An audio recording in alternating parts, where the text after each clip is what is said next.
Hi friends, ഇന്ന് നമ്മൾ തയ്യാറാക്കാൻ പോകുന്നത് നല്ല നാടൻ ഉണ്ണിയപ്പമാണ്. 5-10 മിനിറ്റിനുള്ളിൽ തന്നെ നമുക്ക് ഇത് വളരെ പെട്ടെന്ന് തന്നെ തയ്യാറാക്കി എടുക്കാവുന്നതാണ്.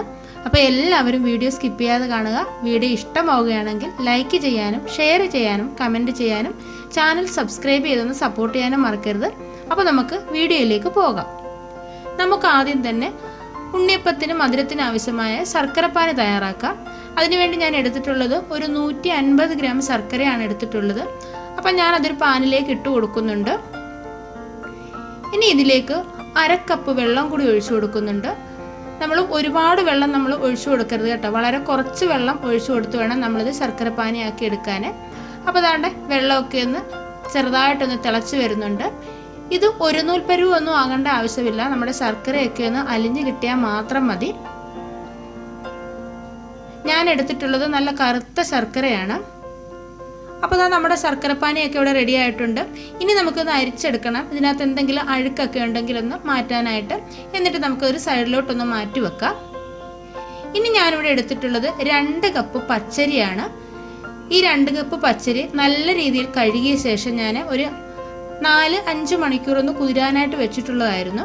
അപ്പോൾ ഇതിനകത്തിലെ വെള്ളമൊക്കെ ഒന്ന് മാറ്റി എടുത്തിട്ടുണ്ട് ഞാൻ. ഇനി നമുക്ക് ഈ അരി ഒന്ന് അരച്ചെടുക്കണം. നമ്മളിവിടെ അരി അരച്ചാണ് ഉണ്ണിയപ്പം ഉണ്ടാക്കുന്നത്. ഇനി നമ്മളിത് അരച്ചെടുക്കുന്നത് നമ്മൾ നേരത്തെ തയ്യാറാക്കി വെച്ചിരിക്കുന്ന ശർക്കരപ്പാനിയിലാണ്. അതുകൊണ്ടാണ് പറഞ്ഞത് നമ്മൾ ശർക്കരപ്പാനി ഉണ്ടാക്കുമ്പോൾ ഒരുപാട് വെള്ളം ഒഴിച്ചിട്ട് നമ്മൾ ചെയ്യരുത്. ആവശ്യത്തിന് മാത്രം നമ്മൾ അരച്ചെടുക്കാനുള്ള ആ പരുവത്തിനുള്ള വെള്ളം മാത്രമേ ചേർത്ത് കൊടുക്കാവൂ. അപ്പോൾ ഇനി നമ്മൾ അതിൻ്റെ കൂടെ തന്നെ എടുത്തിട്ടുള്ളത് 2 പാളയംകോടൻ പഴമാണ്. അപ്പോൾ ഞാൻ 2 പഴം ചേർത്ത് കൊടുക്കുന്നുണ്ട്. 2-3 പഴം ചേർത്ത് കൊടുക്കുക. ഈ പഴം ചേർത്ത് കൊടുക്കുമ്പോഴേ നമ്മുടെ ഉണ്ണിയപ്പം നല്ല സോഫ്റ്റ് ആയിട്ട് കിട്ടും. അപ്പോൾ ഈ പഴവും കൂടി ചേർത്താണ് അരച്ചെടുക്കുന്നത്. അപ്പോൾ അതുകൊണ്ട് ഞാനൊരു മിക്സിയുടെ ജാർ എടുത്തിട്ടുണ്ട്. നമുക്ക് ഈ അരി 2 ബാച്ചായിട്ടൊന്ന് അരച്ചെടുക്കാം. ഇനി ഇതിലേക്ക് കുറച്ച് ശർക്കരപ്പാനിയും കൂടി ചേർത്ത് കൊടുക്കുക. ഇതിൻ്റെ മധുരം നമ്മുടെ ഇഷ്ടത്തിനനുസരിച്ച് നമുക്ക് ചേർക്കാവുന്നതാണ് കേട്ടോ. കൂടുതൽ മധുരം വേണമെന്നുണ്ടെങ്കിൽ അതിനനുസരിച്ച് ശർക്കര നമുക്ക് ചേർത്ത് കൊടുക്കാം. അപ്പോൾ ഈ അരി അരയ്ക്കുമ്പോഴേ അരി ഒന്ന് അരഞ്ഞു വന്ന് കഴിയുമ്പോഴേ നമ്മൾ ഈ പഴവും കൂടി ചേർത്താണ് അരച്ചെടുക്കുന്നത്. അപ്പോൾ നമുക്ക് ഇതൊന്ന് അരച്ചെടുത്തിട്ട് വരാം. അപ്പോൾ നമ്മുടെ അരി നമ്മളിവിടെ അരച്ചെടുത്തിട്ടുണ്ട്. 2 ബാച്ചായിട്ടാണ് ഞാനിത് അരച്ചെടുത്തിട്ടുള്ളത്. നമ്മുടെ ശർക്കര നല്ല കറുത്ത ശർക്കര ആയതുകൊണ്ടാണ് ഈ ഒരു കളർ വന്നിരിക്കുന്നത്.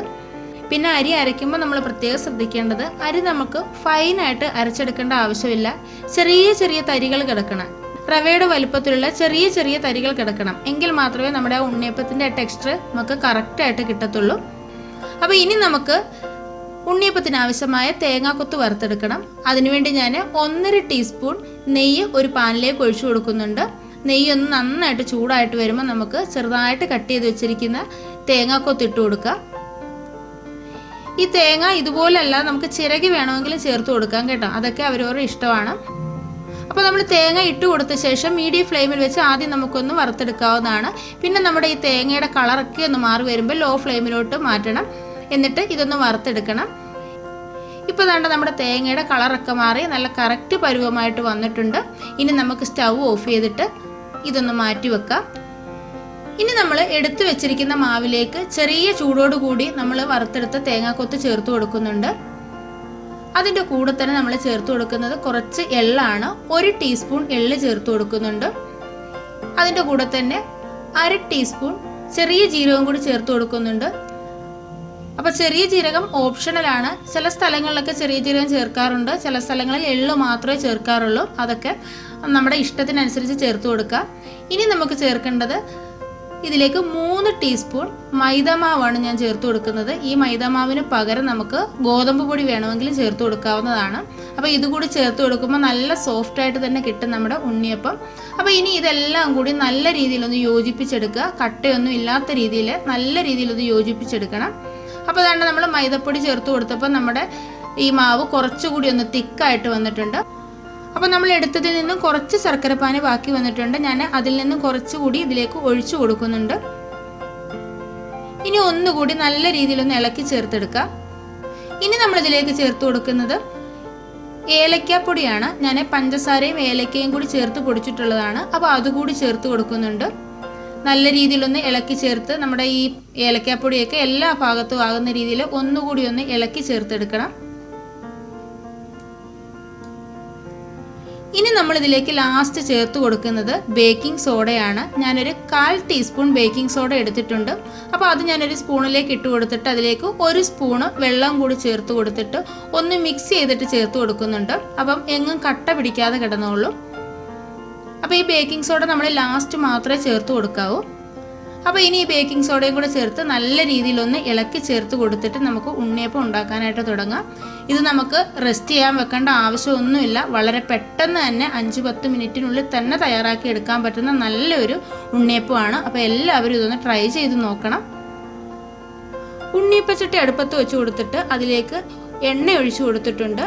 അതിൻ്റെ ഓരോ ഹോളിലും നമ്മളൊരു 1/4 ഭാഗമോ അല്ലെങ്കിൽ പകുതി ഭാഗം മാത്രം എണ്ണ ഒഴിച്ചു കൊടുത്താൽ മതി. നമ്മുടെ എണ്ണ നല്ലതുപോലെ ഒന്ന് ചൂടായിട്ട് വരുമ്പോഴേ നമ്മൾ എടുത്തു വെച്ചിരിക്കുന്നതിൽ നിന്നും കുറേശ്ശെ മാവ് ഇതേപോലെ ഓരോ കുഴിയിലും ഒഴിച്ചു കൊടുക്കുക.